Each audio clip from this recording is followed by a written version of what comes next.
Приветствую вас на канале Книги, Истории, Факты. В этом видео я хочу рассказать 100 ложных фактов, в которые все верят. Прошу поставить лайк сейчас до просмотра видео, это очень важно для нас. Вы всегда сможете его убрать, если видео вам не понравится. Начнем.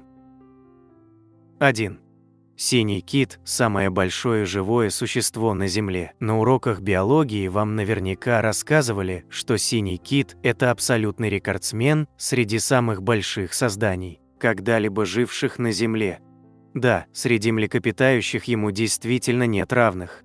Он может достигать более 30 метров в длину. И одно только сердце у взрослого кита весит целую тонну. Но если учитывать все живые организмы, которые населяют нашу планету, стоит признать, есть кое-кто гораздо крупнее синего кита. И это гриб. Вернее, даже не гриб, а грибница опенка темного Armillaria ostae, которая занимает площадь более 880 гектар и растет в заповеднике Малур штата Орегон, США. Ее прозвали орегонским монстром, ведь огромная грибница опутывает корни деревьев, чем вызывает их гибель. 2. Тараканы могут пережить ядерную войну. Тараканы – одни из самых выносливых созданий на Земле. Они могут долго обходиться без пищи и даже способны до 2 недель прожить без головы. Кажется, что этим насекомым и ядерная война нипочем. Проверить эту гипотезу в 1963 году решили ученые Росс и Кокран, изучив воздействие радиации на тараканов в лабораторных условиях. Оказалось, что именно тараканы станут одними из первых насекомых, которые погибнут в случае ядерной катастрофы. Доза в 6400 рад убила 93% всех тараканов.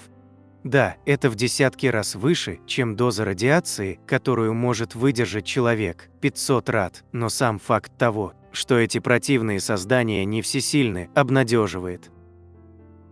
3. Простуда – самая распространенная болезнь на Земле. Кажется, нет на свете человека, который бы хоть раз не подхватил простуду с наступлением холодов. Однако есть гораздо более распространенная болезнь, которая к тому же совсем не зависит от погодных условий. Выглядит она довольно безобидно, но при этом может нанести серьезный вред вашему здоровью. Речь идет о кариесе. Согласно масштабному исследованию под руководством профессора Лондонского университета Королевы Марии Вагнера Марценесса, именно кариес можно назвать настоящим бичом современного общества. Оказалось, что эта болезнь встречается почти у 2,5 миллиардов взрослых и у 621 миллиона детей во всем мире.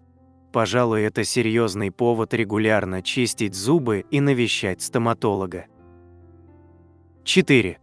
Джордж Вашингтон был первым президентом США.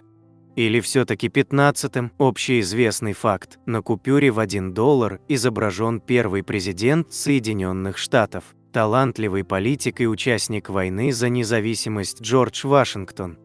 Однако данные расходятся. Одни называют Вашингтона первым президентом, а другие – аж 15-м. Почему же возникли такие разногласия? Декларация независимости США была принята в 1776 году, а главой независимых штатов Джордж Вашингтон стал 30 апреля 1789 года. Возникает логичный вопрос: кто руководил страной с 1776 по 1789 год? Разумно предположить, что другие президенты. По этой причине первым президентом некоторые источники называют Пейтона Рэндолфа. Однако справедливости ради стоит заметить, что Пейтон Рэндолф занимал должность руководителя Первого и Второго континентального конгресса. А вот первым, чья должность звучала именно как президент США, все же был Джордж Вашингтон. 5. Леди Годива каталась по городу обнаженной, чтобы ее супруг уменьшил налоги. Согласно легенде, в 1040 году леди Годива обратилась к своему мужу, графу Леофрику, с просьбой уменьшить налоги жителям английского городка Ковентри. Граф согласился, но при условии, что супруга проедет обнаженной по улицам города верхом на лошади. Он был уверен, что леди Годива этого не сделает. Но ради благополучия простых граждан добросердечная женщина выполнила условия мужа. В конце XIII века король Эдуард I захотел узнать правду об этой истории и поручил изучить все документы ушедшей эпохи. Оказалось, что в 1057 году некоторые налоги в Ковентри действительно были отменены. Однако это случилось только через 17 лет после выезда обнаженной всадницы. А первое упоминание об отважном поступке леди Годивы так и вовсе появилось спустя более чем 100 лет после ее смерти. 6. Черно-белая окраска у зебры – это защита от хищников. На вопрос, почему зебра полосатая, биологи искали ответ не одно столетие. Существует много версий. Согласно первой, полосатая окраска сбивает с толку хищников во время атаки и делает зебру менее заметной на окружающем фоне. Согласно второй, у каждой зебры свой уникальный окрас, что позволяет животным узнавать друг друга. Согласно третьей, так их меньше кусают насекомые-кровососы. Ученые из Калифорнийского университета провели исследование связи между окраской зебр и условиями их обитания. Оказалось, что чем выше средняя температура, тем ярче и шире черные полоски. А в более холодных областях окраска зебр становится тусклой. Причина в том, что черные и белые полосы нагреваются по-разному, тем самым вызывая разный поток воздуха между полосами и создавая вихри воздуха, которые имеют охлаждающий эффект. Следовательно, чередование черных и белых полос помогает зебрам в терморегуляции. 7. Египетские пирамиды – самые большие в мире. Со школьной парты мы помним, что самая большая пирамида в мире расположена в Египте и называется пирамидой Хеопса, или Великой пирамидой Гизы. Да, среди египетских пирамид она, возможно, и самая большая. Но в мире есть сооружения и повнушительнее. Самая большая пирамида в мире была построена в Мексике. Называется она Чалула или Тлачиуальтепетль, рукотворная гора, и превосходит пирамиду Хеопса по объему почти в 2 раза, а по площади основания – в 4 раза. 8. Компас всегда указывает на Северный полюс. Разве могут быть какие-то сомнения в том, что одна из стрелок компаса всегда указывает на север, а под термином «север» мы подразумеваем Северный полюс Земли? Но на самом деле это не так.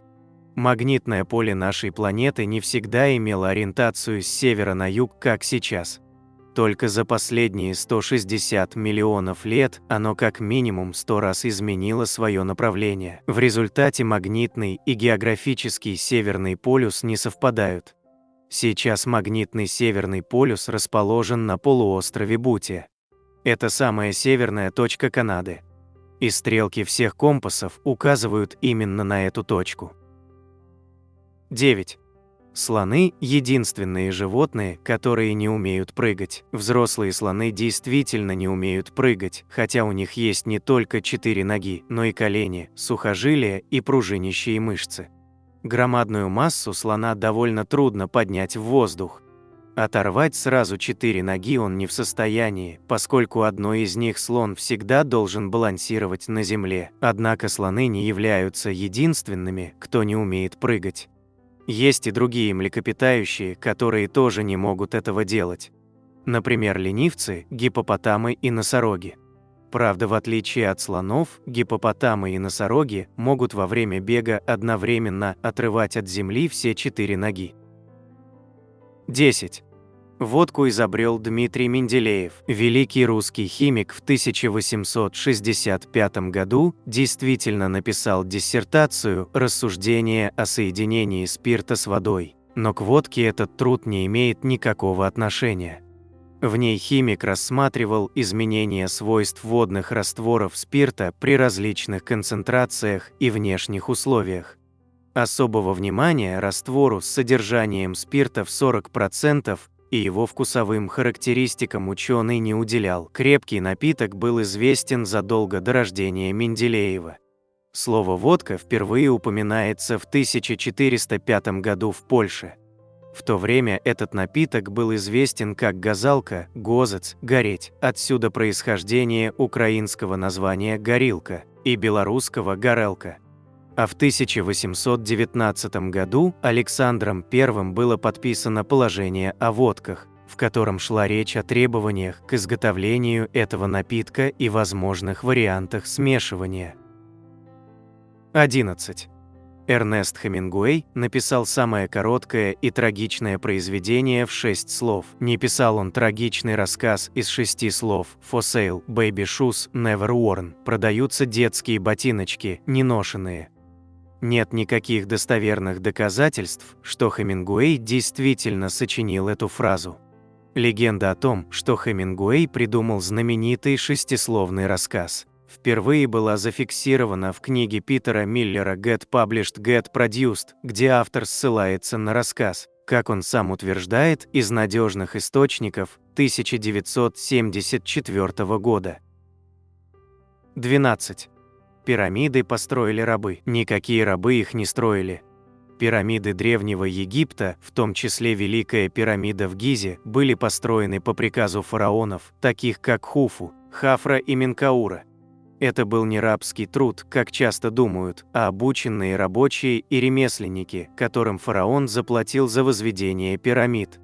Строительство пирамид требовало миллионов тонн известняка и гранита, а также точной инженерии. Великой пирамиде Хуфу, самой большой из всех, посвящено больше всего усилий и материалов. Для облицовки использовался белый известняк, который придавал пирамидам сияющий вид. Со временем облицовка была утрачена, а многие камни использовались в других постройках. Остатки облицовки и структура пирамид до сих пор помогают археологам понять, как трудились древние строители. 13. Крик Мунка – плод фантазии художника. Я прогуливался с 2 друзьями, солнце клонилось к закату. Меня охватила тоска. Вдруг небо стало кроваво-красным. Я остановился и, обессиленный, прислонился к перилам, кровь и языки пламени взметнулись над черно-синим фьордом и городом. Друзья продолжали свой путь, а я застыл на месте, дрожа от страха, и ощутил ужасающий бесконечный крик природы. Эдвард Мунк, запись в дневнике художника от 22 января 1892 года. Ученые предположили, что картина Эдварда Мунка «Крик» могла быть вдохновлена редкими перламутровыми облаками, а не вулканическим закатом после извержения Кракатау. Эти ярко окрашенные волнообразные облака наблюдаются в стратосфере на рассвете или закате, как это было зафиксировано в Норвегии в 2014 году. Их необычный вид напоминает небо на картине, что делает такую гипотезу более вероятной, отмечают исследователи. 14. Древнегреческие и римские статуи были белыми. Древнегреческие и римские скульптуры изначально были раскрашены. Сегодня они кажутся белоснежными лишь потому, что их изначальные краски со временем исчезли. Однако на некоторых прекрасно сохранившихся статуях до сих пор можно различить остатки оригинальной росписи. 15. Микеланджело расписывал потолок Сикстинской капеллы лежа. Микеланджело стоял, а не лежал, когда расписывал потолок Сикстинской капеллы.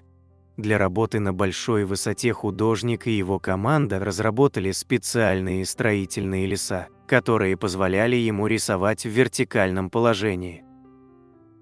16. Никто не понимает черный квадрат Малевича. Считается, что знаменитый черный квадрат Казимира Малевича – это абсолютно абстрактное и непонимаемое произведение. Однако утверждение, что никто не понимает квадрат, не совсем верно.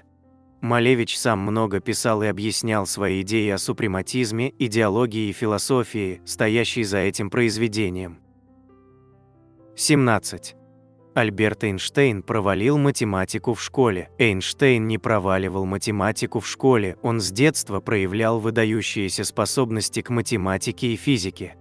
Миф, вероятно, возник из-за путаницы в системе оценок или из-за неудачной попытки поступления в Цюрихскую политехническую школу, где он не сдал некоторые гуманитарные предметы, но математику как раз сдал очень хорошо. 18. Лев Толстой написал «Войну и мир» за несколько недель. Работа над «Войной и миром» заняла у Толстого более 6 лет. Роман был написан в период с 1863 по 1869 год и прошел через множество изменений и переписей. Толстой постоянно пересматривал и дополнял текст, проводя тщательные исследования как по историческим событиям, так и по психологии персонажей. Роман не был написан быстро, как могло бы показаться по его словам. Толстой вкладывал в работу не только собственные размышления о судьбе человека и общества, но и серьезные исследования исторических фактов, что отражается в глубине произведения. 19. Ван Гог никогда не продавал своих картин при жизни. Этот миф широко распространен, так как действительно многие его картины не были признаны современниками. Однако есть одно исключение. Ван Гог действительно продал одну картину при жизни «Красные виноградники». Эта работа была куплена за 400 франков у одного из его близких друзей, художника и галериста Амедео Леджер. Однако, несмотря на этот успех, Ван Гог так и не стал коммерчески успешным при жизни. Он испытывал финансовые трудности и был признан лишь после своей смерти, когда его работы начали высоко цениться. Миф о том, что Ван Гог не продал ни одной картины, часто используется, чтобы подчеркнуть трагизм его жизни. Но это не совсем верно. Его работы начали получать признание лишь в последние 2 года его жизни. 20. Прослушивание музыки Моцарта делает людей умнее. Исследование 1993 года действительно показало, что студенты временно лучше справлялись с задачами на пространственное мышление после прослушивания Моцарта. Но эффект длился всего около 10-15 минут и был переоценен в СМИ. Ни одно крупное последующее исследование не подтвердило устойчивое повышение интеллекта от прослушивания классической музыки. Поэтому можно с уверенностью сказать, что прослушивание музыки Моцарта не сделает вас умнее. 21. Мона Лиза была всегда знаменитой. Картина Леонардо да Винчи «Мона Лиза» или «Джоконда» стала по-настоящему всемирно известной после громкого скандала. Ее дерзко похитили из Лувра в 1911 году. Это исчезновение всколыхнуло весь мир, превратив полотно с загадочной улыбкой в подлинную легенду. Газеты писали о ней каждый день, очередь в Лувр выстраивалась даже к пустой стене, где раньше висела картина. Так родился миф, который живет уже более века. 22. Люди с психическими заболеваниями не более склонны к насилию, чем остальная часть населения. На самом деле они намного чаще сами становятся жертвами. Исследования показывают, что психически больные люди на самом деле чаще становятся жертвами, чем виновниками насилия. 23. Люди не единственные разумные существа на Земле. Принято считать, что на Земле существует один разумный вид – человек. Но при некоторых подходах может оказаться, что разумных видов больше. Например, эксперименты с узнаванием себя в зеркале показывают, что зачатками самосознания обладают дельфины, 3 вида обезьян, слоны и сороки. 24. Не нужно ждать ни 24 часа, ни 3 суток прежде, чем сообщить о том, что пропал человек. Написать заявление о том, что ваш близкий пропал, можно в любой момент. В случае, если дежурный отказывается принять заявление, граждане имеют право позвонить по телефону 102 и сообщить оператору об этом инциденте. 25. В средние века люди жили до 32 лет и в этом возрасте считались стариками. Этот миф возник из-за статистической некорректности. Дело в том, что в средние века был очень высокий уровень детской смертности, что изрядно портило общую статистику продолжительности жизни. Те, кто доживал хотя бы до 5 лет, по мнению исследователей, вполне могли рассчитывать на еще примерно 3 десятилетия жизни. Продолжительность жизни тогда действительно была небольшой, но о 20-летних стариках говорить не приходится. 26. Франкенштейн – это имя не чудовища, а его создателя. Доктора Виктора Франкенштейна из готического романа Мэри Шелли «Франкенштейн» или «Современный Прометей». У самого чудовища нет имени, создатель называет его чудовищем, дьяволом, демоном, но имени не дает. Однако читатели, зрители и даже некоторые режиссеры сочли ученого отцом монстра, а потому окрестили его фамилией создателя. Для удобства. 27. У золотых рыбок не пятисекундная память. На самом деле они помнят вещи месяцами, узнают своих владельцев и могут отличить их от других людей. 28. Не нужно полоскать рот водой сразу после того, как вы почистили зубы. Споласкивание после чистки зубов рта водой уменьшает количество фторидов в ротовой полости и, таким образом, и их профилактический эффект в отношении кариеса. Нужно просто выплевывать излишки зубной пасты, а не полоскать рот водой. Проведенное в Швеции среди 4–7-летних детей исследование показало, что в группе, в которой после чистки зубов рот не полоскали и в течение 30 минут после этого воздерживались от приема пищи, по прошествии 3 лет зубы были на 26% более здоровыми, чем в контрольной группе. 29. Если потрогать птенца, родители его уже не примут. Это неправда, родители не бросят с лётка, даже если вы брали его в руки. Но лезть к птенцам в природе действительно вредно, особенно когда они в гнезде. Помимо того, что вы можете их спугнуть и птенцы могут вылететь раньше времени, вы можете разоблачить гнездо для хищников. 30. Шизофрения не имеет ничего общего с раздвоением личности. Заблуждение происходит из-за того, что слово «шизо» в переводе с древнегреческого означает «расщеплять». Шизофрения – это не то же самое, что диссоциативное расстройство идентичности, которое зовется непрофессионалами раздвоением личности. Хотя у некоторых пациентов с шизофренией действительно бывают симптомы этого расстройства, у большинства их нет. 31.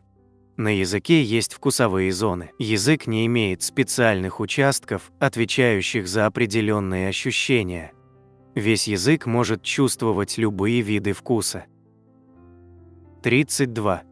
Хамелеон меняет свой цвет для маскировки. Окраска хамелеона зависит от его эмоционального состояния и от окружающих условий, температуры, влажности, освещенности и так далее. Изменение цвета происходит, когда животному страшно, оно голодно, когда оно охотится, ухаживает за самкой или наоборот принимает ухаживание, а также во время и после драк.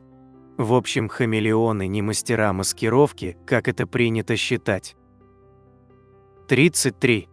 Если у человека эпилептический припадок, никогда не кладите ему ничего в рот и не пытайтесь разжимать ему зубы. Если на ваших глазах кому-то стало плохо и у него случился эпилептический припадок, то положите человека горизонтально и подложите что-нибудь мягкое под голову, осторожно переверните пострадавшего на бок, чтобы слюна могла вытекать у него изо рта, не сдерживайте его движения, но и не дайте разбить голову. И, самое главное, никогда не кладите человеку с приступами ничего в рот и не пытайтесь разжимать ему зубы. Если вы попробуете разжать человеку зубы, то у вас ничего не выйдет. Жевательная мышца – самая сильная мышца организма. Язык тоже не западет, так как во время припадка все мышцы находятся в гипертонусе и язык, так как эта мышца тоже. Да, язык больной прикусит, но перекусить его не удастся. 34.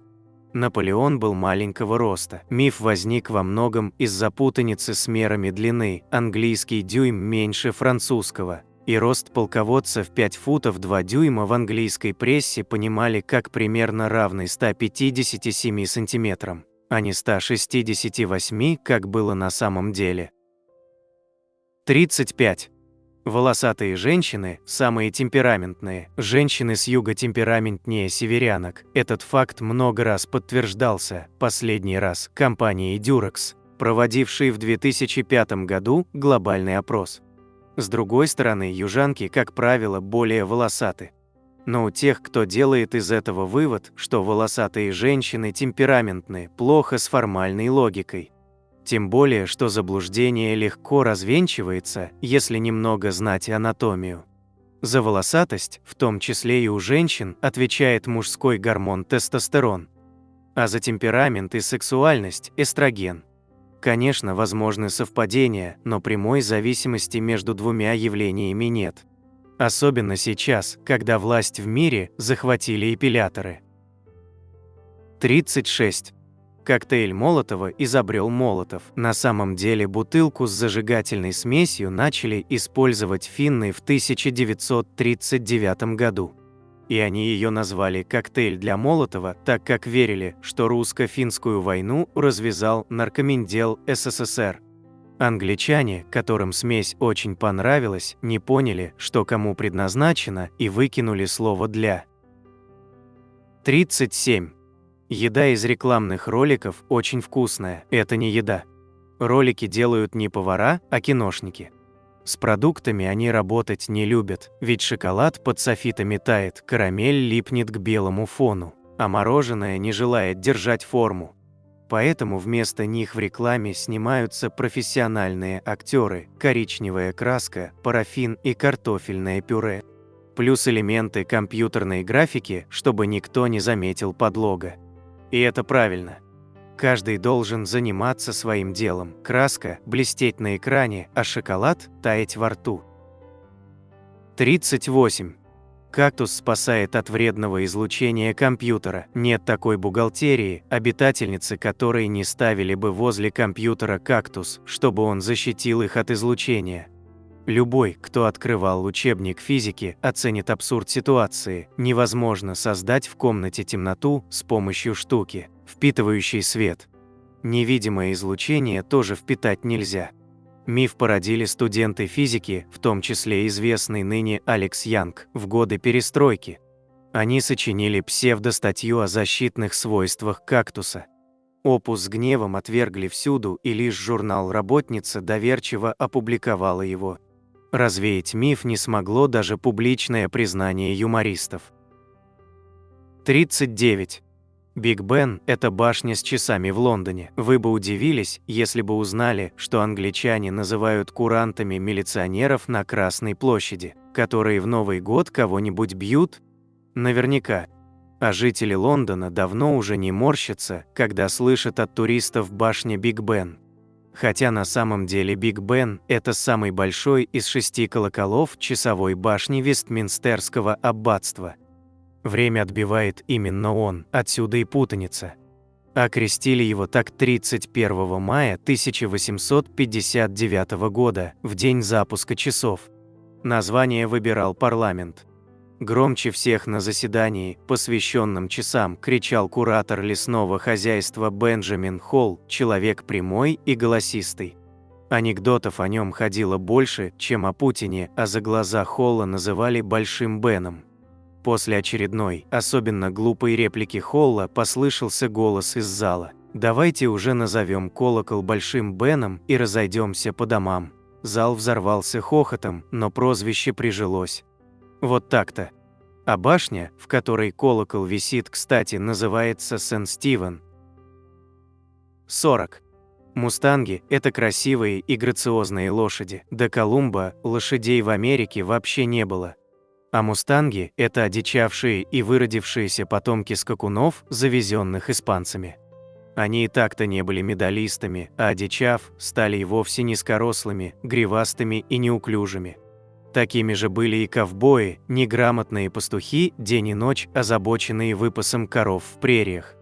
Так что беззаботные парни, горцующие вдоль салунов на конях элитных пород, выдумка писателей и режиссеров. Индейцы же на мустангах вообще почти не ездили. Они их ели. 41. Цирроз печени – удел алкоголиков, не только.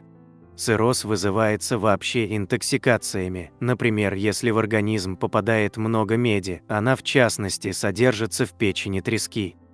А еще цирроз часто возникает как осложнение при любых формах гепатита и при нехватке белков в рационе. Кстати, чтобы вы знали, деликатесная фуагра – это циррозная печень гусей. А ведь гуси в массе своей не пьют. 42. Рыбный день в советских столовых ввели из соображений здоровья. Да, забота о здоровье подчас принимала в СССР угрожающие масштабы. Однако рыбный день с ней не связан. В 30-е годы в стране из-за коллективизации начался упадок свиноводства. 12 сентября 1932 года наркомснаб Микоян подписал указ о восполнении дефицита мяса за счет рыбы, ведь озера и моря счастливо избежали раскулачивания.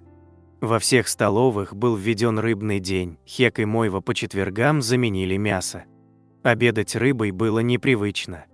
Больше всех страдал сам кавказец Микоян, если верить его мемуарам. Вначале было противно даже трогать ее, но потом понравилось. Впрочем, отрицать пользу рыбы станет лишь человек с дефицитом фосфора в мозгу. Так что кое-какой оздоровляющий эффект все же был. Залина Щербова, гастроэнтеролог-диетолог. Это легко усвояемый белок, витамины А и Е, которые нужны для очень многих органов и систем. С одной стороны, это тот продукт, который мы должны скушать. С другой стороны, мы каждый день его не кушаем. Поэтому с одной стороны, это стресс, с другой стороны, это полноценное питание. Поэтому рыбный день был совершенно правильно введен в меню рабочего человека. 43. Страусы зарывают голову в песок. Так показалось римскому ученому Плинию Старшему, и он внес факт в энциклопедию. Он писал: страусы представляют, что, когда они засовывают голову и шею в землю, все их тело кажется сокрытым. Возможно, это наблюдение было сделано, когда птицы обустраивали гнезда или поедали что-то, лежащее на земле. Его труды вообще не отличались точностью, но этот миф протянул дольше других. А ведь страус не зарывает голову в песок, не умеет, да и задохнется. Зато часто ложится и кладет шею на землю, чтобы дать ей отдых. Чуя опасность, он тоже ложится и прижимает голову к земле, слушает, кто идет. Так что теоретически можно пугать страусов в вольерах с бетонным полом, им ничего не будет. Хотя лучше этого не делать. 44. Галилея сожгли за фразу «и все-таки она вертится». Давайте по порядку. Первым человеком, внесшим серьезный вклад в школьный учебник астрономии, был Николай Коперник. Он жил в XVI веке, часто глядел в небо и однажды понял, что Земля вертится вокруг Солнца. Умер он своей смертью в 70 лет, потому что не кричал на площадях «Народ, Земля вертится», а тихо выводил в блокнотике никому непонятные формулы. А вот поэта и мистика Джордано Бруно, который был следующим, как раз сожгли.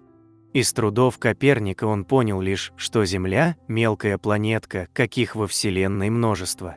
И эта идея хорошо легла на придуманное им религиозное учение. В 1584 году Бруно начал гастролировать по городам с проповедями, и его сожгли за еретизм через 16 лет. Галилей был третьим. Крупный ученый, он открыл горы на Луне и пятна на Солнце. В 1632 он написал книгу, в которой развил учение Коперника, и через год был вызван в суд. Там он согласился, что заблуждался, и был отпущен под домашний арест. И все-таки она вертится, старик не говорил, иначе бы не вернулся на свою виллу во Флоренции в добром здравии. Фразу в конце XVII века написал на портрете Галилея один из его учеников. Так и возникло заблуждение. 45. Джихад – это священная война. Если не брать в расчет горстку фанатиков, арабы – народ довольно расслабленный и склонный к созерцанию. Для обозначения паранормальных состояний и существует слово «джихад». Буквально «напрячься», «приложить усилия». Построить дом, посадить дерево – все это джихад.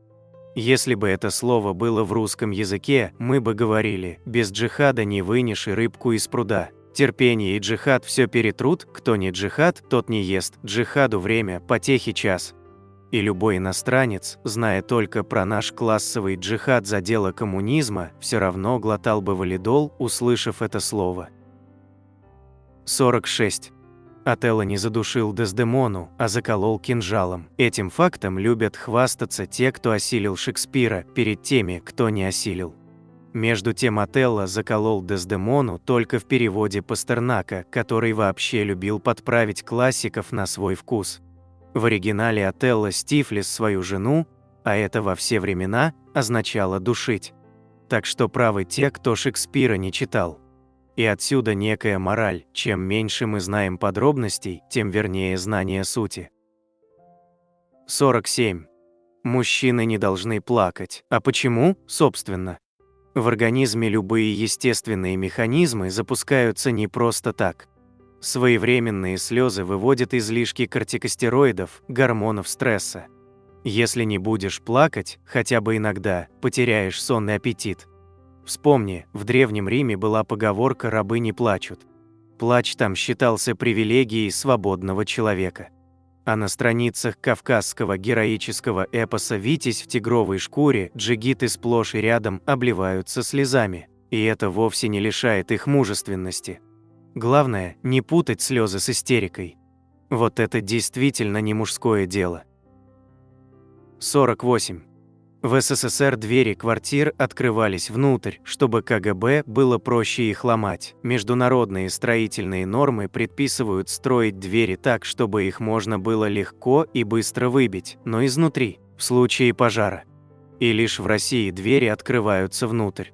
Эту традицию напрасно связывают с работой советских спецслужб, ей гораздо больше лет, чем СССР. Дело тут исключительно в особенностях русской зимы.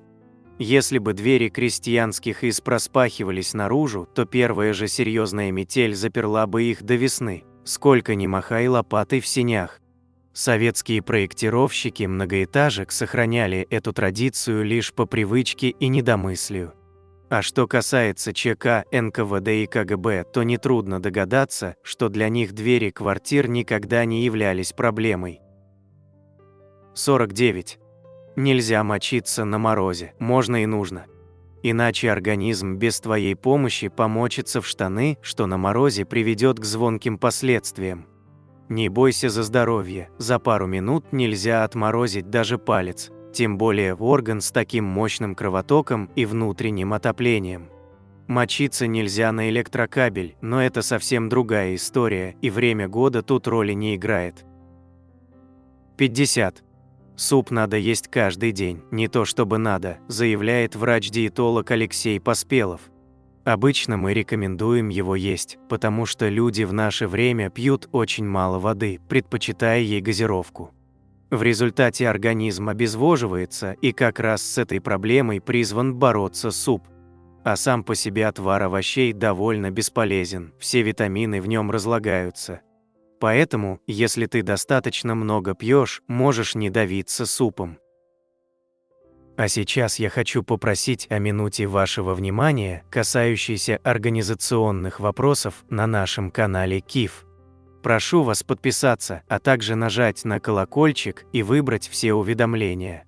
Также прошу вас подписаться на наш телеграм-канал, ссылка на него размещена в шапке главной страницы. Из него вы всегда оперативно узнаете о выходе новых видео, и только там мы регулярно публикуем материалы, которые никогда не будут размещены на YouTube из-за жестких правил площадки. Эти два пункта очень важны для развития канала, и прошу вас прислушаться к моей просьбе. Обращаю ваше внимание, что, как и всегда, в конце видео вас ждет очень интересный бонусный факт для всех досмотревших этот ролик до конца, который вам наверняка неизвестен. В заключении этого видео мы разместим самые интересные, популярные, полезные и остроумные комментарии, которые зрители оставляли к предыдущему нашему ролику, а также список наших спонсоров. А теперь продолжаем. 51. Газировка хорошо утоляет жажду. Она могла бы, если бы не главный компонент любой шипучки – ортофосфорная кислота. Раздражая вкусовые сосочки языка, она стимулирует выработку слюны, которая утоляет жажду. Но стоит слюноотделению прийти в норму, и пить хочется снова. Поэтому газировка хоть и утоляет жажду, но делает это плохо. Гораздо хуже обычной воды. 52. Если человек скрипит зубами, значит у него глисты. На самом деле это значит, что у человека бруксизм, синдром, связанный с работой малоизученных участков мозга. Если, конечно, перед тобой не ребенок, те вообще скрипят зубами во сне, чтобы сформировать прикус. Так что не буди человека, крича от ужаса. Тем более, что бруксизм иногда проходит сам. 53. Обезьяна первой догадалась взять в руки палку. На нашей планете и сегодня живет несколько сотен существ, в том числе и приматов, которые пользуются палками как инструментами. Например, шимпанзе, вороны и морские выдры – каланы. Они вообще с незапамятных времен используют палки и камни, чтобы вскрывать панцири морских ежей. Но это до сих пор не сделало их людьми и, скорее всего, не сделает никогда. Конечно, вопрос о том, что же сделало из обезьян человека, до сих пор остается открытым. Но в том, что это была не палка, ученые сошлись. Этот тезис был просто фигурой речи из книг Энгельса. 54. Человек в космосе взрывается. Типичный пример заблуждения, созданного кинематографом ради зрелищности. Но вы знаете, эти вылезающие из орбит глаза и раздувающееся тело, после чего человек лопается, как мыльный пузырь. Кровь и кишки во все стороны добавляются опционально, если позволяет возрастной рейтинг фильма. Попадание в открытый космос без специального скафандра действительно убивает, но не так зрелищно, как мы видим в фильмах. На самом деле человек без защиты может пробыть в открытом космосе примерно 30 секунд. Не получив при этом необратимых нарушений здоровья. Давление в вакууме отсутствует, и это может привести к тому, что ваши легкие лопнут, если вы не выдохнете, прежде чем выпрыгнуть из корабля. В крови начнут появляться газовые пузырьки, это называется эбулизм, на теле образуются отеки. Но кожа человека слишком упругая, и она не позволит вам взорваться. Это будет далеко не мгновенная смерть. Человек умрет от удушья из-за отсутствия кислорода. Если хотите увидеть, как это происходит на самом деле, посмотрите «Космическую Одиссею» 2001 года Стэнли Кубрика. Вот в этом фильме тема раскрыта вполне реалистично. 55. Венера и Земля похожи. Когда речь заходит о космической колонизации, то кандидата на роль нового дома для человечества два – Марс либо Венера. Венеру называют сестрой Земли, но только из-за схожести этих планет по размеру, силе гравитации и составу. Вряд ли нам понравится жить на планете с густыми плотными облаками из серной кислоты, отражающими весь солнечный свет. Атмосфера – почти чистый углекислый газ, атмосферное давление в 92 раза выше нашего. Температура на поверхности равна 477 градусам по Цельсию. Не очень дружелюбная сестра. 56. Солнце горит. На самом деле оно не горит, а светится. Можно подумать, что особой разницы нет, но горение – это химическая реакция, а свет, испускаемый Солнцем, является результатом ядерных реакций. 57. Солнце желтое. Попросите ребенка или даже взрослого нарисовать солнце. Результатом обязательно будет желтый круг. И правда, можно посмотреть на солнце собственными глазами, оно желтое. Настоящий цвет солнца – белый. И чтобы убедиться в этом, совсем не обязательно лететь в космос, достаточно лишь знать температуру. Более холодные звезды светятся коричневым или темно-красным светом. С повышением температуры цвет смещается к красному. Самые горячие звезды с температурой поверхности в 10 тысяч градусов по Кельвину излучают свет, близкий к противоположной границе спектра видимого света, и дают голубой цвет. Наше Солнце с температурой поверхности 6000 градусов по Кельвину находится примерно в середине спектра и дает чистое белое свечение. 58. Летом Земля ближе к Солнцу. Кажется вполне логичным, что температура на поверхности Земли тем выше, чем ближе она к телу, дающему тепло, то есть к Солнцу. Но причина смены времен года кроется в том, что ось вращения Земли наклонена. Когда ось, выходящая из северного полушария, наклонена в сторону Солнца, в этом полушарии лето и наоборот. Именно поэтому говорят, что в Австралии зима летом. При этом не становится заблуждением мысль о том, что Земля периодически отдаляется от Солнца и приближается к нему. Орбита Земли эллиптическая, как и у большинства других планет. Среднее расстояние от Земли до Солнца считается равным 150 миллионам километров. Однако в момент наибольшего приближения планеты к звезде расстояние уменьшается до 147 миллионов километров, а при наибольшем удалении увеличивается до 152 миллионов километров. То есть Земля действительно бывает ближе и дальше от Солнца, но этот факт не влияет на времена года. 59. Темная сторона Луны. Луна действительно всегда обращена к Земле одной стороной, потому что ее вращение вокруг собственной оси и вокруг Земли синхронизировано. Однако это не значит, что другая ее сторона всегда в темноте. Вы наверняка видели лунные затмения. Угадайте, если сторона, всегда обращенная к нам, закрывает часть Солнца, то куда попадает в это время свет звезды? Луна всегда обращена одной стороной к Земле, но не к Солнцу. Первые снимки другой стороны Луны были сделаны советской станцией Луна-3 еще в 1959 году. И ничего особо таинственного там нет. 60. Звук в космосе – еще один миф кинематографа, который, к счастью, используют не все режиссеры. В той же «Одиссее» Кубрика и нашумевшем «Интерстелларе» все правильно. Космос – безвоздушное пространство, то есть там звуковым волнам просто не через что распространяться. Но это не значит, что Земля – это единственное место, где можно слышать звуки. Везде, где есть какая-то атмосфера, будет и звук, но он покажется вам странным. Например, на Марсе звук будет выше. 61. Сквозь пояс астероидов нельзя пролететь. Привет Звездным войнам! Там мы видели пояс астероидов как очень плотное скопление, пройти сквозь которое под силу лишь таким крутым пилотам, как Хан Соло. В реальности космос другой. Он больше. Гораздо больше. Несоизмеримо больше. И расстояние между объектами в поясе астероидов тоже гораздо больше. По факту, чтобы пролететь сквозь пояс и врезаться хоть в один астероид, нужно быть самым невезучим человеком во Вселенной. Для примера можно обратиться к поясу астероидов в нашей системе. Самый большой объект в нем, Церера, карликовая планета, имеет диаметр всего 950 километров. Расстояние между двумя объектами в поясе колеблется в пределах сотен тысяч километров. На данный момент на исследование пояса было отправлено уже 11 зондов, и все они благополучно прошли его без каких-то инцидентов. 62. Великая Китайская стена видна из космоса. Миф появился еще до того, как человек побывал в космосе.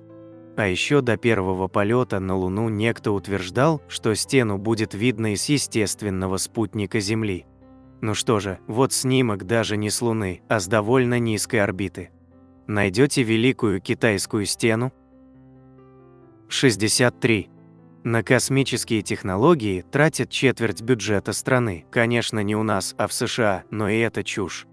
Да, расходы на космическую программу в Штатах выше, чем у любой другой страны, но ни о каких 25% речи не идет. Возьмем, к примеру, бюджет НАСА на 2015 год. Это 0,5% федерального бюджета США. Наибольшие средства в отрасль вкладывались во время космической гонки в 60-е годы. Но и тогда расходы достигали среднего уровня лишь в 1% от федерального бюджета. Рекорд составляет 4,41% в 1966 году. Но то были очень специфические времена. 64. Космос холодный. Во многих фильмах можно увидеть такую картину. Человек оказывается в открытом космосе без скафандра, либо с поврежденным скафандром, и быстро замерзает, превращаясь в хрупкую ледяную статую, трескающуюся от любого воздействия. Что на самом деле? У космоса нет температуры. Он не холодный и не горячий, никакой. В вакууме нет конвекции и теплопроводности. Вообще вакуум – хороший термоизолятор. Так что у астронавтов больше проблем с перегревом, чем с переохлаждением. И если вы окажетесь в космосе без скафандра в тени планеты, то, скорее всего, испытаете легкую прохладу из-за испарения воды с поверхности кожи. Но до твердого состояния точно не заморозитесь. 65. Черные дыры выглядят как воронки. Из-за фильмов и картинок в интернете многие люди полагают, что черные дыры выглядят как вихрь, засасывающий все вокруг себя. Или как воронка в раковине, куда стекает вода, что на самом деле. Впервые черную дыру показали реалистично в фильме «Интерстеллар», основываясь на теоретических моделях физика Кипа Торна. Уже позже НАСА сделала первый ее снимок с помощью системы из 8 радиотелескопов Event Horizon Telescope. В реальности черная дыра выглядит не как воронка, а как темная сфера, окруженная аккреционным диском из падающего на нее газа. 66.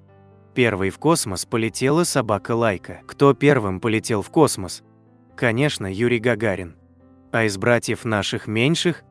Собака по имени Лайка, это всем известно. Она была обычной дворнягой из приюта, отправившейся первой покорять космос, что на самом деле. Лайка действительно первой оказалась на орбите Земли. Но в космосе бывали живые существа и до нее. В феврале 1947 года американцы с помощью трофейной немецкой ракеты Фау-2 отправили в суборбитальный полет несколько плодовых мушек дрозофил, чтобы изучить на них воздействие космической радиации. Они долетели до высоты в 109 километров, а границей космоса считается отметка в 80 километров, так что первыми его увидели мухи. 67. НАСА потратила миллиарды на пишущую в космосе ручку. Простыми ручками в космосе пользоваться нельзя, потому что чернила в стержне там не могут стекать вниз. И, согласно одной городской легенде, чтобы астронавты все-таки смогли вести записи, НАСА потратила $12 миллиардов на изобретение специальной ручки. Она способна писать вверх ногами на любой поверхности при температуре от 0 до 300 градусов Цельсия. Советские же космонавты просто пользовались карандашами. Вот она, русская смекалка, что на самом деле. Поначалу и американцы, и русские пользовались в космосе карандашами, но это приводило к ряду проблем. Частицы графита отслаивались и попадали в воздушные фильтры космических кораблей. А специальную ручку изобрел Пол Фишер из Fisher Pen Company, и сделал он это независимо от НАСА. Мужчина продал ведомству 400 штук по $2, 95 центов за каждую. Наши космонавты тоже пользовались такими ручками. В свое время их закупали для работы на станции «Мир». 68. Космические корабли летают по прямой. В фильмах космические аппараты легко перемещаются из одного места в другое, просто развернувшись прямо к цели и включив двигатели. Точно так же, как автомобили или корабли на Земле. А если космолету надо сесть на планету, он просто устремляется в ее атмосферу на полной скорости, что на самом деле. В реальности космические аппараты двигаются от одной орбиты к другой по дугообразной гомоновской траектории. И у них при этом отключены двигатели. Они включаются 2 раза, для разгона в начале и для торможения в конце. Остальной путь корабль проделывает по инерции. Если хотите самостоятельно поуправлять шаттлом и вживую увидеть движение по гомоновской траектории, попробуйте поиграть в космический симулятор Kerbal Space Program. Он дает наглядное представление об основах орбитальной механики. Да, и еще корабли, собирающиеся приземлиться, сходят с орбиты, развернувшись двигателями по ходу движения, чтобы затормозить. В голливудских блокбастерах вроде «Прометея» такого не покажут, чтобы у зрителя не возникло вопроса, почему челноки летают задом наперед. 69. Нельзя будить лунатиков. Миф. Ни в коем случае нельзя будить лунатика, иначе у него случится сердечный приступ или он впадет в кому. Или просто повалится на пол и ушибется. Правда. Если вы разбудите лунатика, он, конечно, сильно удивится, что очнулся не в своей постели, но ничего страшного ему не грозит. И то, что лунатики ловко передвигаются во сне, тоже миф. Они вполне могут что-нибудь разбить во время своей ночной прогулки или порезаться. Так что лучше уж человека разбудить, если не получается вернуть его в постель. И да, не хватайте лунатика, иначе он испугается и может начать защищаться во сне. Вместо этого громко позовите его по имени. 70. Подсчет овец помогает уснуть. Миф. Если долго не можете уснуть, считайте овец. Из-за этой нудной монотонной задачи мозг устанет, и вы уснете быстрее. Правда. Исследования Департамента экспериментальной психологии Оксфордского университета показали, что быстрее всего засыпают люди, представлявшие себе пейзажи и виды природы. А вот те, кто считает овец, наоборот, отходят ко сну позже. Дело в том, что подсчет заставляет мозг собраться и напрячься, но не расслабиться. 71. Кроты слепы. Миф. Кроты слепы и перемещаются исключительно на ощупь. А в некоторых случаях еще и не слышат ничего. Правда. Слепы лишь некоторые виды кротов. Большинство же могут видеть, хотя и не очень хорошо. Зрение важно для кротов, поскольку они пользуются им при размножении, а еще с его помощью определяют время суток и сезон года. 72. Рыбы немые. Миф. Рыбы не способны издавать звуки. Поэтому, когда мы хотим описать чью-то молчаливость, то говорим нем как рыба. Правда. Рыбы издают звуки, но не голосовыми связками, а с помощью плавательного пузыря. В больших реках, вроде Амазонки, подводные микрофоны просто оглушаются пением рыб. 73. Моча человека и слюна собак – отличные антисептики. Миф. Человеческая моча стерильна, особенно детская, поэтому, если вам нечем обработать рану, помочитесь на нее. Слюна собак тоже стерильна, так что дайте своему питомцу залезать порез, и он заживет быстрее. Правда, моча вовсе не стерильна и ни в коем случае не должна использоваться для обработки ран, неважно, кому она принадлежит. Помимо бактерий, она содержит различные азотистые вещества, мочевую кислоту, фосфаты и прочие вредные составляющие, от которых организм стремится избавиться. Уринотерапия – однозначное зло, тоже относится и к собачьей слюне. Утверждение, что пасть животного чище человеческого рта – колоссальное заблуждение. В человеческом рту обитает порядка 600 видов бактерий. И в собачьем тоже. Только вот люди хотя бы иногда чистят зубы и не подбирают вещи с пола ртом. Давая своим питомцам облизывать раны, вы подвергаетесь риску инфекции, ампутации и даже гибели от заражения крови. Да что уж, даже собакам вредно зализывать собственные раны. Поэтому после различных хирургических операций ветеринары надевают на них специальные ошейники. 74. Капля никотина убивает лошадь. Миф. Капля никотина убивает лошадь, а хомячка разрывает на куски. Ну и правильно, пусть не курят, правда. Никотин и правда очень вреден и в чистом виде убьет и человека, и лошадь. Но чтобы завалить стандартного 400-килограммового коня, понадобится немного больше капли никотина. Так, согласно исследованиям, смертельная доза принятого орально никотина для лошадей и мулов составляет 100-300 мг. Фармацевтическая капля – 0,5 мл, то есть на то, чтобы убить лошадь, у вас может уйти до 6 капель. Для сравнения, чтобы отравить человека, понадобится от 500 мг никотина, то есть 10 капель. 75. Верблюды запасают в горбах воду. Миф. Верблюды хранят в горбах запасы воды. Благодаря им они могут подолгу выживать в пустыне. Правда.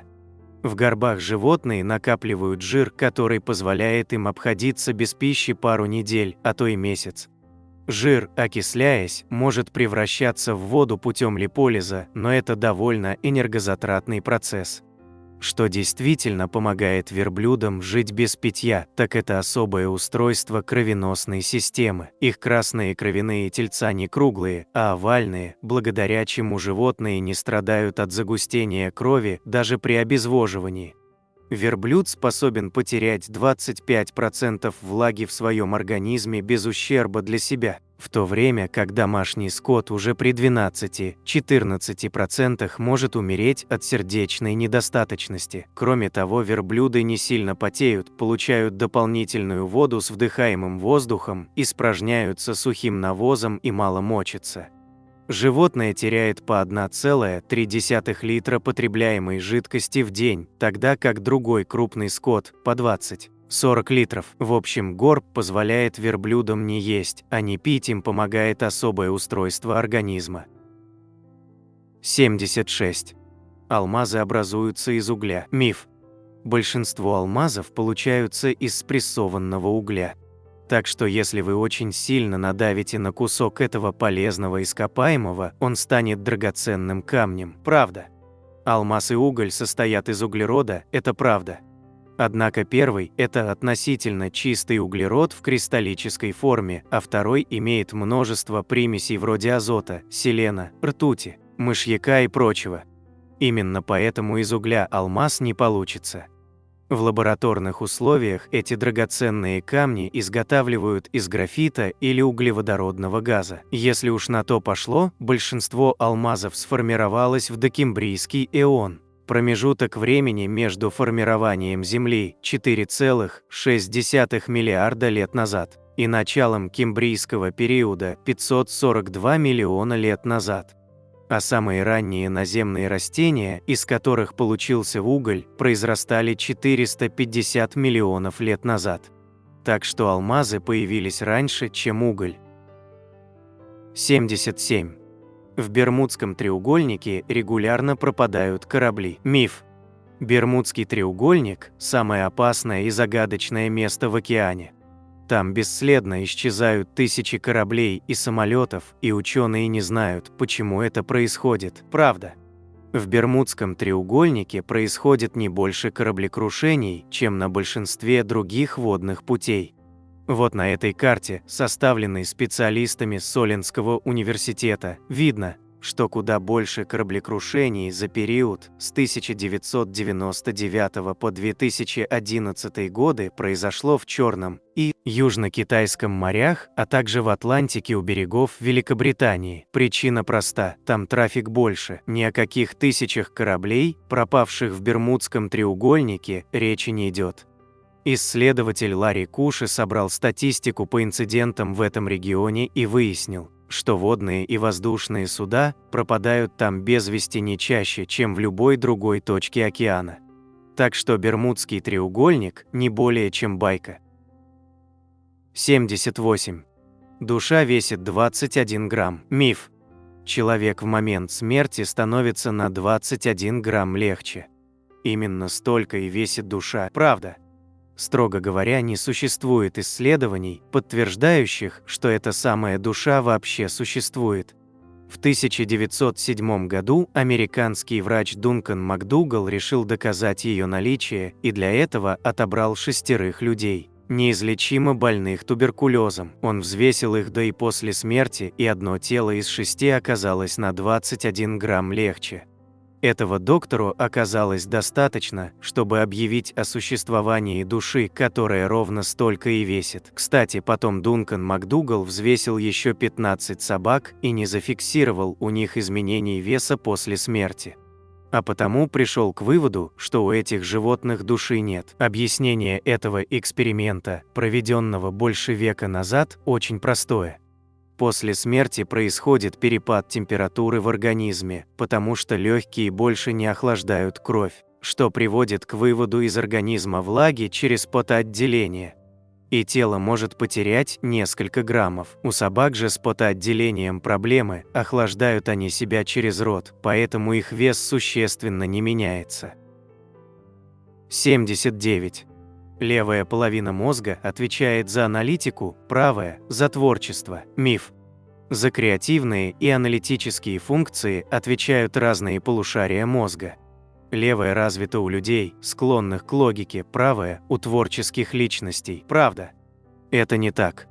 Действительно, при некоторых задачах одно полушарие иногда оказывается задействовано больше, чем другое, но нельзя сказать, что одновременно работает только одно из них. Большинство функций мозга распределено между обоими полушариями более или менее равномерно. 80. Теория – это то же самое, что догадка. Миф. Теория в науке – это догадка, в которую просто-напросто поверило большинство ученых. Поэтому теория эволюции или происхождения Вселенной путем Большого взрыва – только предположения, и верить в них или нет, решайте вы. Правда? Научное предположение – это гипотеза. Оно с большой долей вероятности является правдой, но это только предстоит подтвердить или опровергнуть с помощью экспериментов или наблюдений. Теория – это системное знание, истинность которого подтверждена наблюдениями или экспериментами. Эволюция – факт, подтвержденный как наблюдениями, так и экспериментами в области генетики. Большой взрыв – тоже факт, установленный наблюдениями за реликтовым излучением Вселенной. И они не зависят от того, верите вы в них или нет. 81.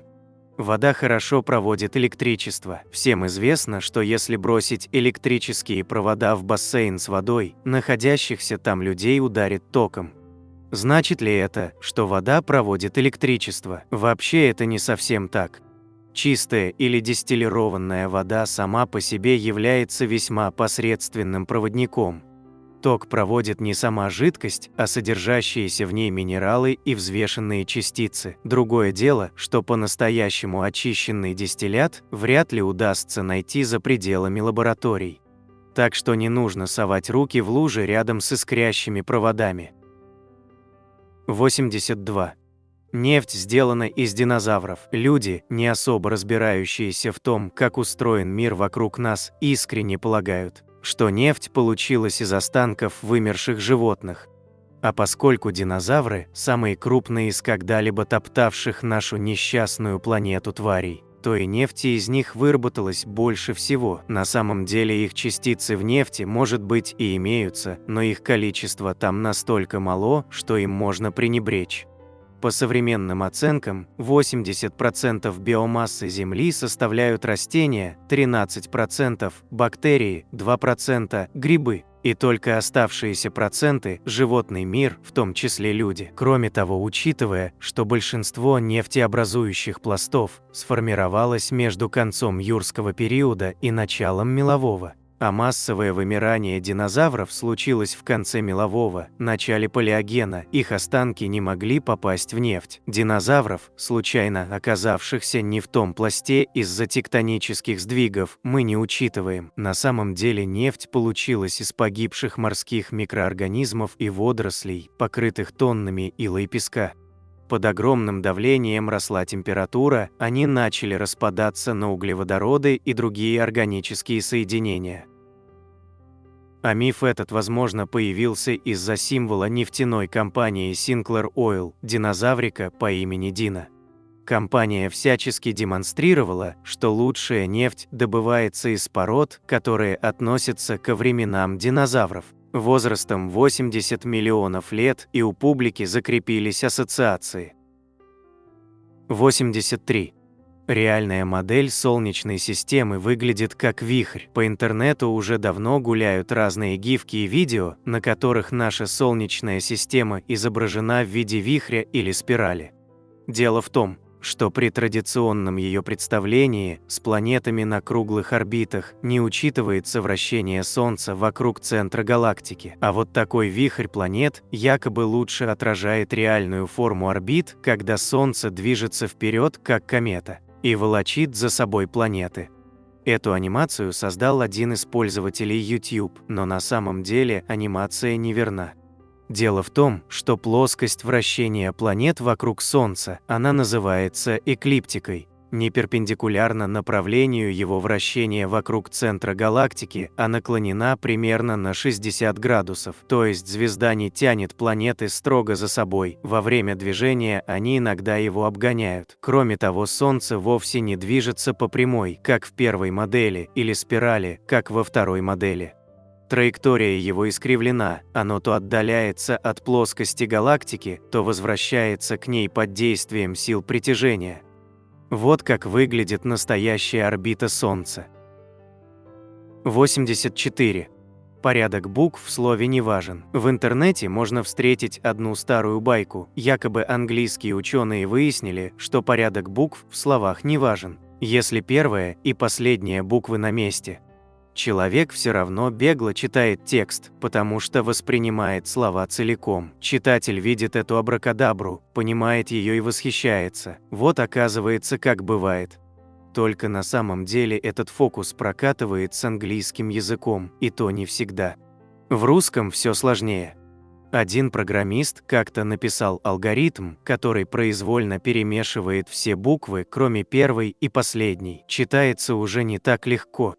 Все потому, что в русском языке слова длиннее, чем в английском.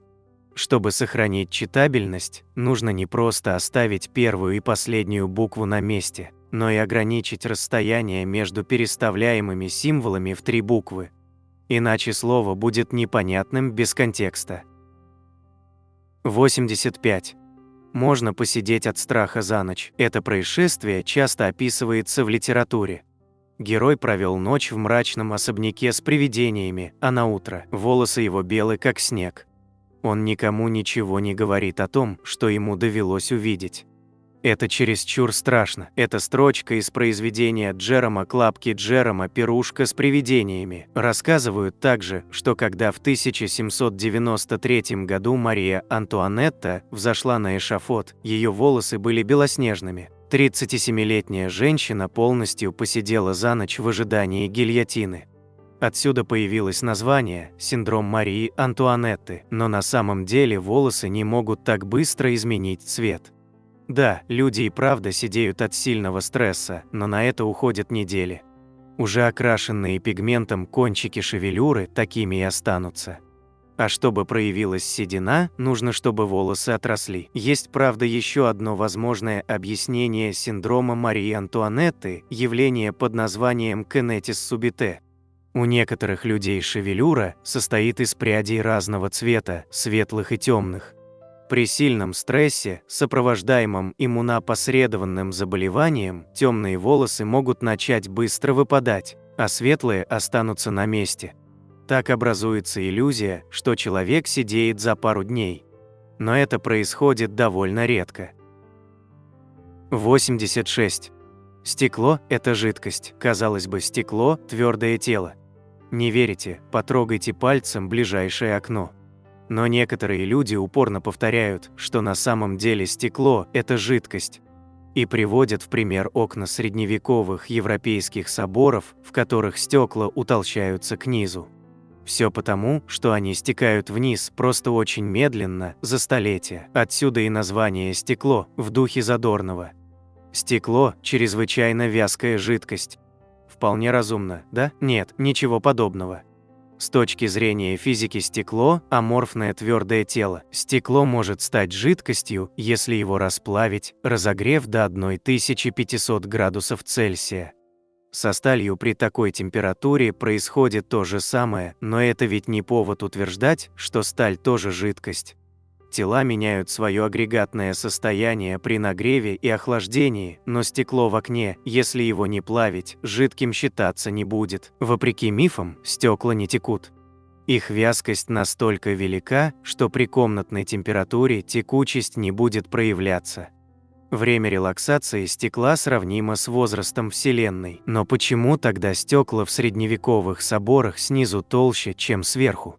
Дело в том, что тогда стеклодувы не могли отливать идеально плоские изделия, и мастера при установке помещали их более массивной частью вниз для устойчивости.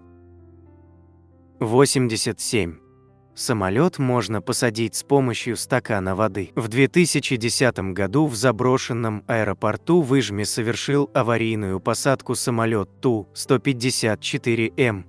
После этого в интернете стали расползаться байки о том, что пилоты, когда у них перестал нормально работать авиагоризонт, налили воды в стакан, поставили его на приборную панель и посадили самолет, определяя крен по наклону жидкости. Теперь люди, которые пытаются показать, что разбираются в авиации, с умным видом говорят о таком дедовском методе, который применялся еще 30 лет назад. На практике же, если вы попытаетесь посадить самолет по стакану воды, то разобьетесь. Этот эксперимент многочисленные пилоты проводили неоднократно. Из-за центробежной силы вода в стакане всегда будет неподвижна, даже если самолет совершит вираж. Без возможности определить крен вы не сумеете удерживать крылья горизонтально. Самолет войдет в так называемую смертельную спираль и упадет на землю. И вплоть до этого момента вода в стакане будет показывать, что горизонт ровный. Так что если вы учитесь пилотировать самолет, у вас отказал и основной, и резервные авиагоризонты, а видимость нулевая. Не пытайтесь использовать этот метод. 88. Акулы нападают на людей по ошибке. Существует мнение, что акулы на самом деле нападают на людей, принимая их за тюленей, на которых обычно охотятся. А когда рыба понимает, что ошиблась, то просто бросает человека. Но это не так. Поведение акул при нападении на ластоногих заметно отличается от их действий при атаке на человека.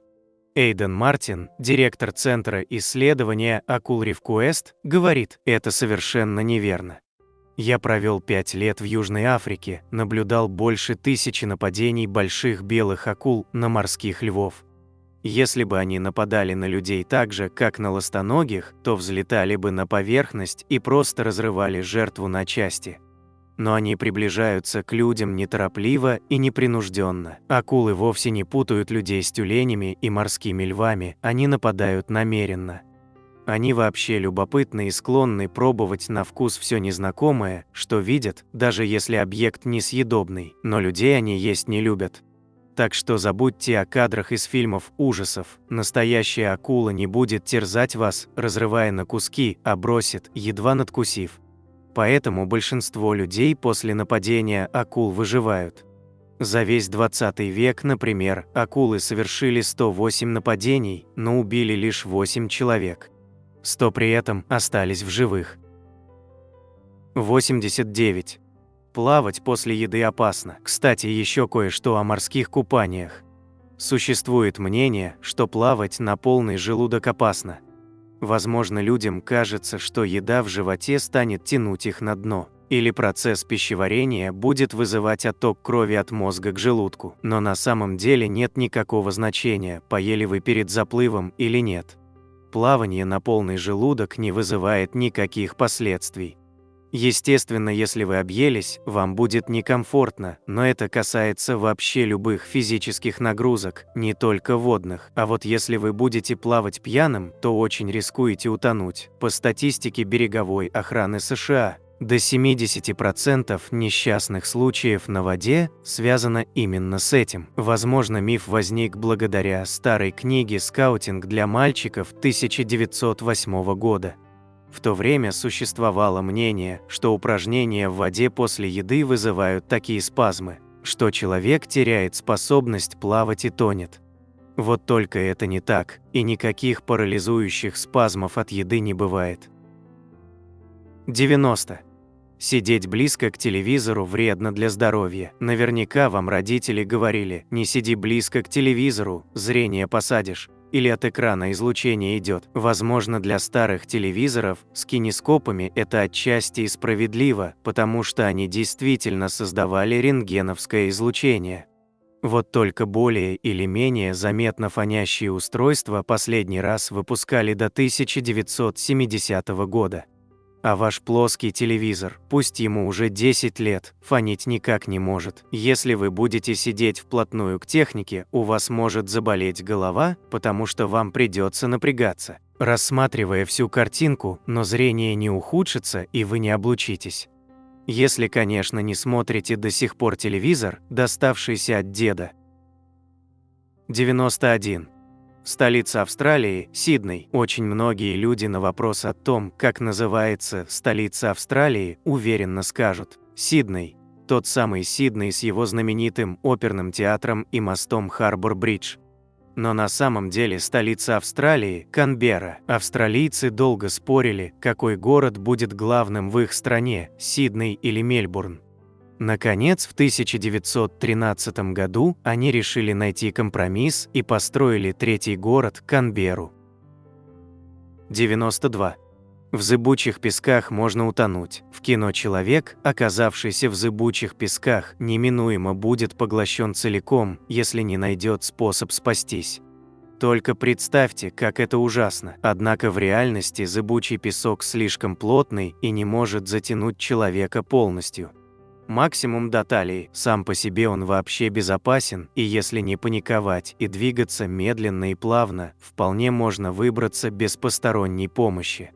Если вы угодили в зыбучий песок, не просите друзей вытянуть вас, они скорее оторвут ваши руки, ведь песок держит крепко. Цепляться за ветки над головой тоже бесполезно. Вместо этого быстро сбросьте рюкзак и другие тяжелые вещи, чтобы вас не тянуло вниз. Затем лягте на спину, так вы снимете давление с ног, после чего их можно будет постепенно высвободить. Если не можете лечь на спину, лягте на живот и гребите на себя. Когда освободите ноги, не пытайтесь подняться или ползти, перекатитесь к твердой земле боком. 93. Динозавры выглядели как рептилии. В массовой культуре динозавры имеют вид гигантских двуногих рептилий с чешуйчатой кожей, как у современных крокодилов. Такими они, к примеру, представлены в фильме Стивена Спилберга «Парк юрского периода». И во времена, когда снималась картина, такой образ считался вполне научным. Вот только современные палеонтологические находки показывают, что динозавры скорее походили на птиц, чем на ящериц. У большинства из них были перья, даже у знаменитого тираннозавра. На самом деле это не так уж и удивительно, ведь птицы произошли от динозавров. Так что ужасные ящеры в реальности выглядели как огромные, зубастые, когтистые и бескрылые курицы или киви. Двигались соответственно и имели птичьи повадки. И еще кое-что о чудовищном рыке, которым пугают зрителей в фильмах. В реальности динозавры скорее курлыкали и ворковали, как голуби. 94. Летучие мыши слепы и пьют кровь. Во-первых, лишь 3 вида летучих мышей пьют кровь, и все они обитают в Южной Америке. Так что нам их опасаться нечего. Во-вторых, по словам Роба Миса, исполнительного директора Мичиганской организации по сохранению летучих мышей, они не только обладают зрением, но и видят подчас зорче человека. Ультразвуковой сонар, которым пользуются рукокрылые, не единственный их инструмент восприятия. И, наконец, летучие мыши не горят желанием вцепиться вам в лицо или волосы. Они не охотятся на людей. Роб Мис заявляет, не бывает летучих мышей, которые строят гнезда. В вашей прическе уж точно. Кстати, образ вампира, превращающегося в летучую мышь, видимо, придумал писатель Брэм Стокер. В традиционных европейских легендах же упыри превращались в волков, собак и даже свиней. А вот про летучих мышей, кровососов тогда еще не было ничего известно. 95. Викинги носили шлемы с рогами. Миф, который возник благодаря католической церкви. В церковных летописях Европы викингов называли дьявольскими отродьями, чертями. Отсюда и пошло заблуждение про то, что они носят шлемы с рогами. Еще одной причиной распространения мифа послужили иллюстрации шведского художника Августа Мальмстрёма, где он изображал шлемы викингов с рогами. Даже если викинги и носили шлемы с рогами, то только во время ритуалов, и то это не точно. Ведь для боя такой шлем – не очень удачное решение. Он становится уязвимее для оружия врага. На самом деле шлемы с рогами существовали, но их происхождение никак не связано с викингами. 96. Бритье волос увеличивает их рост. За рост волос в нашем теле отвечают фолликулы. Однако при бритье мы не затрагиваем их, а удаляем только часть стержня. На рост в нашем организме влияет только генетика и гормоны. Поэтому, сколько бы вы ни брились, это никак не увеличит рост и количество волосяного покрова. Возможно, этот миф пошел из-за изменения роста волос в результате взросления. Когда человек бреет волосы во время взросления, то их рост увеличивается. Но дело тут только в гормонах, а бритье лишь совпадает с началом усиленного роста волос. 97. Сон про таблицу Менделеева. Миф, который сам по себе выглядит несколько странно. Как ни самая простая в разработке таблица могла прийти к человеку за один сон. На самом деле Менделеев разрабатывал свою таблицу несколько лет и очень обижался, когда к нему лезли с вопросами про сон. Так откуда же пошел данный миф? Все дело в друге Менделеева Александре Иностранцеве. Еще при жизни он любил подшучивать над студентами, рассказывая им про получение таблицы через сон. Данный миф был описан и в его мемуарах, а в его правду верят и до сих пор. 98. Математикам не выдают Нобелевскую премию из мести. Многие думают, что жена Нобеля изменила ему с математиком. Но есть большое «но», он никогда не был женат. В молодости одна женщина отказалась выйти за него замуж, но вряд ли тут замешана математика. По крайней мере, это никак не подтверждено. Скорее всего, математика не была добавлена из-за того, что Нобель не рассматривал ее как науку, по которой будут делать значимые открытия в будущем. Маловероятно, что тут замешаны личные мотивы или обиды. 99. Быки агрессируют на красный цвет. На самом деле быки различают только белый цвет. Миф пошел из-за того, что в корриде, так называют испанский бой быков, на заключительном раунде используют красную мулету, тряпку. Однако в первом и втором раунде обычно используют накидки розового и желтого цвета. Но почему тогда бык реагирует на эту материю? Все дело в движениях. Бык реагирует на агрессивные взмахи, а шум толпы лишь усиливает его буйство, а красный цвет используют лишь для того, чтобы кровь быка не так сильно выделялась на материи. 100. Молния не бьет дважды в одно и то же место. Еще как бьет. Если бы она не била, то громоотводов просто бы не существовало. Ученые опровергли этот миф еще в 1997 году. Тогда сотрудники Института атмосферной физики при Университете Аризоны Уильям Вален и Филипп Крайдер изучили видеозаписи ударов молний в городе Тусон за лето 1997 года. Оказалось, 35% молний ударяли в одно и то же место 2 или более раз. Кроме того, ученые установили, что после первого удара молния ударяет примерно в то же место в радиусе от 10 до 100 метров, с вероятностью 67%. На этом я бы хотел закончить это видео со 100 ложными фактами, в которые все верят. Ну и уже по традиции, для всех досмотревших этот ролик до конца предлагаю узнать бонусный факт. В этом видео их будет 3. Можно простыть от сквозняков. Сам по себе сквозняк не опасен, потому что свежий воздух, дующий с улицы или из кондиционера, не способен вызвать у полностью здорового человека болезнь. Простуда ОРВИ, ОРЗ – это бактериальная или вирусная инфекция, она не вызывается сквозняками. Но поток холодного воздуха может вызвать переохлаждение организма, из-за чего упадет иммунитет. Это, в свою очередь, может привести к тому, что бактерии и вирусы могут размножиться, вызвав ту или иную болезнь. Кроме того, сквозняк может вызывать миозит, локальное воспаление мышц шеи или спины из-за переохлаждения. Чтение при тусклом свете вредит глазам. Единственное, что происходит при тусклом освещении, это то, что глаза сильнее напрягаются, быстрее устают, из-за чего человек чаще моргает, в них появляется сухость, возникает головная боль. Но сами глаза при этом не страдают. Шарф на шее – лучшее лекарство от простуды, да и вообще болеющего человека нужно обязательно согреть, парить ему ноги, наматывать шарфы на шею и сажать на батарею. Наоборот. Любые согревающие процедуры категорически противопоказаны, если температура повышается, а это часто начинается в начале заболевания. Кутать человека можно только в случае переохлаждения, а вот греть его при первых признаках ОРВИ уже бессмысленно. Лучше сделать так, чтобы человеку было максимально комфортно. То есть обеспечить ему отдых, обильное питье и проветрить помещение. Вот такими у нас получились 100 ложных фактов, в которые все верят. На экране вы можете увидеть несколько комментариев из предыдущего ролика. Надеемся, вам понравился материал, который мы собрали для вас.